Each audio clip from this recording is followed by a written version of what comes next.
Hello guys, welcome back to my mini series. खूप दिवस vlog नव्हता टाकलेला, तर आता डेली व्लॉग मी टाकत जाईल.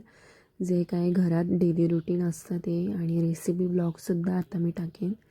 तर आता सकाळी 8 वाजलेले आणि मला तयारी करायची होती, कारण की आज आमच्या आईंची पुण्यतिथी होती. त्यामुळे मला त्यांना नैवेद्य दाखवायचा होता. त्यामुळे सकाळी लवकर उठून आंघोळ वगैरे करून छान अशी रांगोळी काढली बाहेर. देवपूजासुद्धा झाली सकाळीच.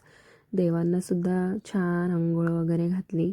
त्यानंतर जेवणाची तयारी करायला घेतली. माझी डाळ वगैरे सगळं रेडी झालेलं, नैवेद्य. तर मला फक्त भाजी वगैरे बनवायची होती, तर पटापट मी सगळं काही आवरत होती.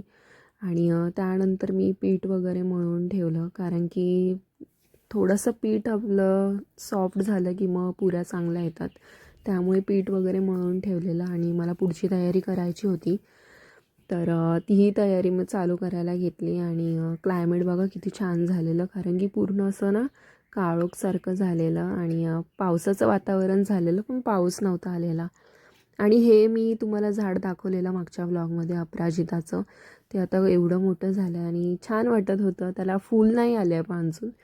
आणि तुम्ही पुऱ्या बघू शकतात, पुरी करायला बसलेली. आणि फायनली माझं नैवेद्य रेडी झाला.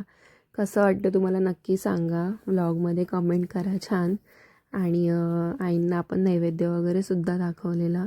त्यानंतर बाबा वगैरेसुद्धा आले, जेवायला वगैरे बसलेली. ताईसुद्धा पाया वगैरे पडायला आलेल्या, तर त्यासुद्धा पाया वगैरे पडून गेल्या. त्यानंतर इव्हिनिंगला मी गेली सलोनमध्ये, कारण की मला खूप डॅन्ड्रफ असं झालेलं पाण्यामुळे आणि हेअरफॉल होत होता त्यामुळे. मी dandruff treatment plus hair spa केला. आणि खूप छान ते लोक सजेस्ट करतात गाईज. आणि माझे हेअर खूप फॉल होत होते, पण बेस्ट ते लोक आपल्याला सांगतात काय करायचं आणि काय नाही. तर त्यानंतर मी गेली तिथे आणि हेअर स्पा वगैरे केला. आणि हेड मसाजसुद्धा खूप छान करतात दादा, कारण की दरवेळेस गेले की मी त्यांच्याकडूनच करून घेते. फायनल रिझल्ट बघू शकतात, खूप सॉफ्ट आणि थिक हेअर वाटत होते.